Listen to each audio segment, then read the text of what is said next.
তোমরা যারা যারা সরকারি চাকরির প্রস্তুতি দীর্ঘদিন ধরে নিচ্ছ, বিশেষ করে টিচিং লাইনে যাওয়ার জন্য যারা যারা প্রস্তুতি এতদিন ধরে নিচ্ছিলে, এবার মনে হচ্ছে তোমাদের অপেক্ষার দিন শেষ হতে চলেছে।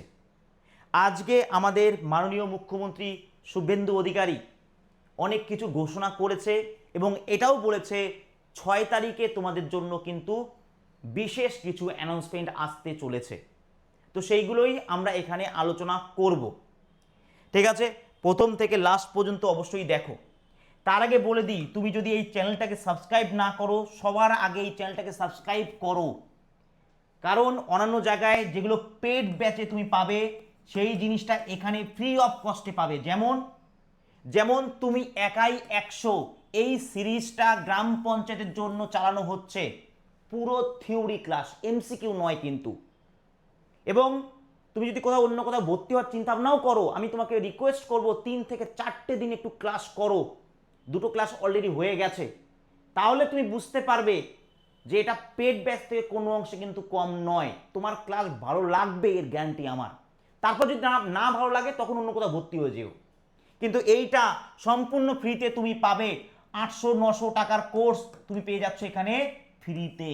ঠিক আছে, তোমাকে শিক্ষকরা হয়তো বোঝাবে যে ফ্রিতে কিছু হয় না, এই হয় না, ওই হয় না। আমরা এর আগেও করে দেখিয়েছি, এটাও করে দেখাবো। ঠিক আছে, পেড ব্যাচে কোথাও ফ্রিতে থিওরি পড়ায় না, তোমাদের এমসিকিউ হয়তো পড়াতে পারে, কিন্তু এখানে ক্লাসগুলো দেখলে তুমি বুঝতে পারবে। এটা হয় সোম থেকে শুক্র 7টার সময়।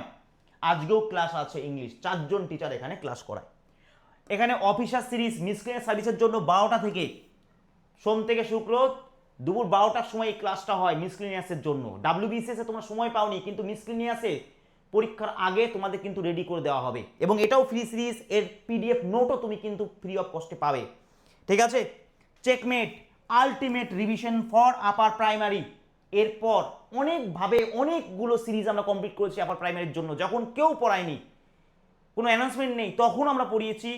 আর এটা আমাদের আলটিমেট রিভিশন শুরু হয়ে গেছে, তুমি একটু ক্লাসগুলো দেখো। এটা 3 PM, এটাও সোম থেকে শুক্র। তাই এই ক্লাসগুলো করতে গেলে পিডিএফ যদি তোমার প্রয়োজন হয়, তাহলে সেকে অবশ্যই চ্যানেলটাকে সাবস্ক্রাইব করো। ঠিক আছে, এবং এই ভিডিওটাকে একটু লাইক করে দিও, কারণ এখনকার দিনে খুব কম চ্যানেল আছে যেখানে থিওরি তোমাদের ধরে ধরে পড়ায়। তুমি একটু খুঁজে দেখো, পাবে না, বিশেষ করে ওয়েস্ট বেঙ্গলে। ঠিক আছে, যে কটা চ্যানেলই পড়ায় থিওরি, তোমাদের একটু সাপোর্ট করা উচিত। তো যাই হোক, প্রথম অ্যানাউন্সমেন্টটা কি আছে? প্রথম অ্যানাউন্সমেন্ট দেখো, ওএমআর ভিত্তিক পরীক্ষাতে কার্বন কপি বাড়ি নিয়ে আসতে পারবে ছাত্রছাত্রীরা। দেখো, আমাদের ওয়েস্ট বেঙ্গলের মেন একটা সমস্যা হচ্ছে দুর্নীতি। তোমরা তো নিশ্চয়ই সেটা জানো, আগে সরকার কি পরিমাণে দুর্নীতি করে গেছে। যারা আগে স্যান্ডো গেঞ্জি বিক্রি করতো, তাদের বাড়িতে এখন চকির তলে, খাটের তলে দেখা যাচ্ছে 50 কোটি টাকা, 100 কোটি টাকা, 500 কোটি টাকা পড়ে রয়েছে। বোঝা গেল কি লেভেলের দুর্নীতি এরা করেছে। তো সেই জায়গায় দাঁড়িয়ে বেশিরভাগ এদের ইনকাম আসতো এই চাকরি বেচে। ঠিক আছে, যত রকম সমস্যা এই চাকরির ক্ষেত্রে তারা রেখে দিয়েছিল।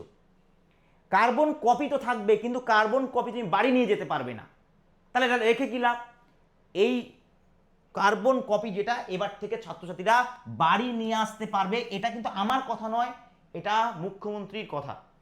ঠিক আছে, যাতে তোমার কারাপশন মিনিমাম করা যায়, যাতে সেই কার্বন কপির ভিত্তিতে একটা ছাত্র বা একটা ছাত্রী সে জানে যে সে কত নাম্বার পেতে চলেছে।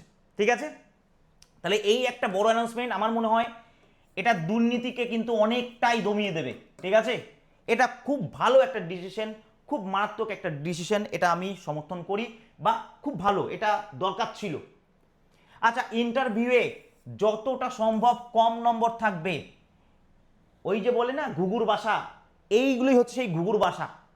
ইন্টারভিউতে যদি বেশি নাম্বার থাকে, দেখো ইন্টারভিউয়ের নাম্বারটা তুমি আর চ্যালেঞ্জ কোর্টে গিয়ে চ্যালেঞ্জ করতে পারবে না। লিখিত পরীক্ষায় তোমার প্রমাণ থাকবে, তুমি 100-র মধ্যে 90 পেয়েছো, তুমি চ্যালেঞ্জ করতে পারবে। কিন্তু ইন্টারভিউতে তোমার সামনে যে স্যাররা বসে আছে, সে টাকা খেয়ে দেখা গেল, বা তাকে ইনস্ট্রাকশন দেওয়া হয়েছে যে না এই ছাত্রকে 15-তে 15 দিতে হবে বা 20-তে 20 দিতে হবে, সে তো দিয়ে দেবে তার চাকরি বাঁচানোর জন্য, তাই না? তো সেই ক্ষেত্রে এইখানে ইন্টারভিউতে কিন্তু তোমার কি হয়, কারাপশন হয়। সেন্ট্রালের ক্ষেত্রে দেখবে ইন্টারভিউ উঠিয়ে দিয়েছে, কেন? এই একই কারণের জন্য। তো সেই জায়গায় ইন্টারভিউতে হয়তো এগুলো মুখ্যমন্ত্রী ঘোষণা করেছে সবে, তবে এগুলো এই পলিসিগুলো চেঞ্জ হয়ে আইনতভাবে চলেও আসবে, সেটা তোমার 6 তারিখ জানতে পারবে। ইন্টারভিউয়ে যতটা সম্ভব কম নাম্বার রাখা হবে, বা নাও রাখতে পারে, ইন্টারভিউ জিনিসটাকে উড়িয়ে দিতে পারে সেন্ট্রালের মতো। কারণ মুখ্যমন্ত্রী বারবার বলছে আমরা কেন্দ্রের দেখানো পথ অনুসারেই আমরা কিন্তু রিক্রুটমেন্ট করব, কেন্দ্র যেভাবে করায়, যে পদ্ধতি অবলম্বন করে সেইভাবেই করব। তাহলে সেক্ষেত্রে হয় ইন্টারভিউ নাম্বার সরিয়ে দিতে পারে বা মিনিমাম নাম্বার রাখতে পারে, তবে সরিয়ে দিলে সব থেকে ভালো। ঠিক আছে, যেটা তোমরা 6 তারিখে জানতে পারবে, 6 তারিখে জানতে পারবে। একদম দারুণ কিন্তু অ্যানাউন্সমেন্ট এটা। আচ্ছা, শিক্ষকতাতে প্রচণ্ড পরিমাণে কি হয়েছে, দুর্নীতি হয়েছে, এটার কারো জানা মানে অজানা নেই। ঠিক আছে, এটা শুধুমাত্র ভারতবর্ষের লোক না, এখন মনে হয় পুরো পৃথিবীর লোক জানে যে এরকম একটা সরকার ছিল যারা এত মানুষের চাকরি খেয়েছে, এত দুর্নীতি করেছে, শিক্ষকতার ক্ষেত্রে বলছি। তো সেক্ষেত্রে এখানে তোমার শিক্ষক নিয়োগ দুর্নীতিতে বাংলার বদনাম হয়েছে। ভোটের সময় এটা একটা মূল এজেন্ডা ছিল যে না, শিক্ষক নিয়োগ করতে হবে, স্কুলের পরিকাঠামো ঠিক করতে হবে, যা চাকরি গেছে তাদের আইডেন্টিফাই করতে হবে, তাদের মধ্যে কারা তোমার অ্যাকচুয়াল স্টুডেন্ট ছিল, অ্যাকচুয়াল টিচার কারা দুর্নীতি করে পেয়েছে, সেখানে মনে হয় কিছুটা সমাধান আসতে চলেছে। এবং হয়তো তোমাদের জন্য রিক্রুটমেন্টেরও কিন্তু কিছু অ্যানাউন্সমেন্ট হতে পারে।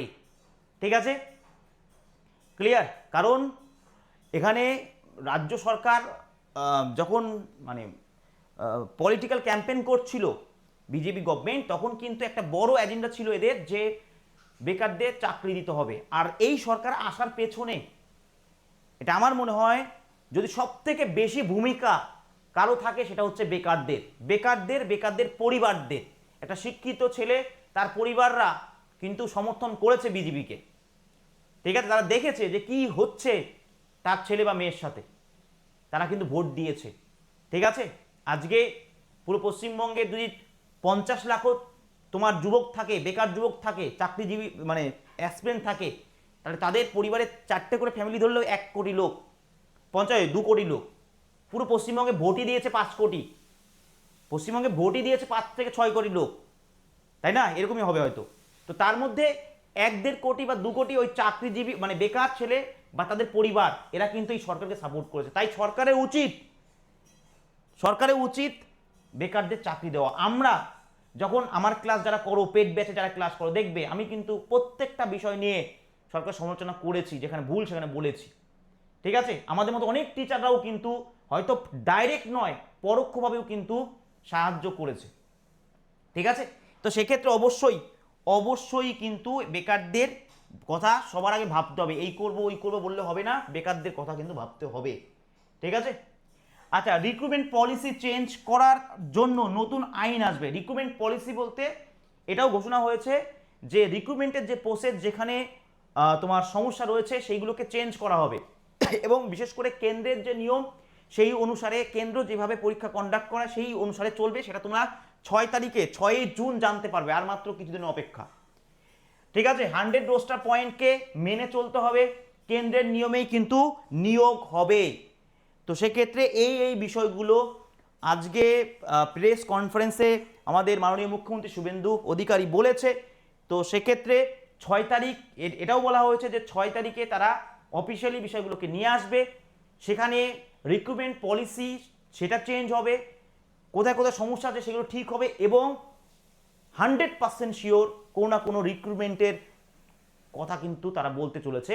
আর চান্সেস আছে সব থেকে বেশি টিচিং লাইনে। তাই আর বসে থাকলে কিন্তু হবে না। ঠিক আছে, এখনো যদি বসে থাকো তাহলে বসেই থাকতে হবে। প্রথম বছর বলে সরকার হয়তো এরকম করছে, কিন্তু এরপর কবে আবার চাকরি দেবে কি না দেবে জীবনে কিন্তু ভুল হয়ে যাবে বড়। ঠিক আছে, তাই সে সেলফ স্টাডি করো বা কোনো শিক্ষকের সাহায্য নাও, এখন থেকে কিন্তু দিনরাত পড়ো। কারণ আমি নিজেই আপার প্রাইমারি আমার 4টে ব্যাচ কমপ্লিট করে বসে আছি, 3টে ব্যাচ, কয়েক হাজার ছেলে মেয়ে রয়েছে, এরকম হাজার হাজার কোচিং ছেলেমেয়েরা রেডি হয়ে বসে আছে। তাই তাদের সাথে লড়াই করতে হলে কিন্তু তোমাকে এখন দিনরাত খাটতে হবে। আর এরা কিন্তু সেই বাচ্চা ছেলে মেয়ে নয়, কেউ এমএ পাস করে আছে, কেউ পিএইচডি করেছে, কেউ এমফিল করে বসে আছে। তাই এদের সাথে লড়াই করতে গেলে তোমাকে কিন্তু সেইভাবে পরিশ্রম করতে হবে। আর এই চ্যানেলটা তোমাকে কিন্তু বিশেষভাবে কিন্তু সাহায্য করবে, তাই এই চ্যানেলটাকে একটু সাবস্ক্রাইব করে নিও আর অবশ্যই একটু লাইক করে দিও এই সুখবরের জন্য। ঠিক আছে, ভালো তো তোমরা সবাই, টাটা।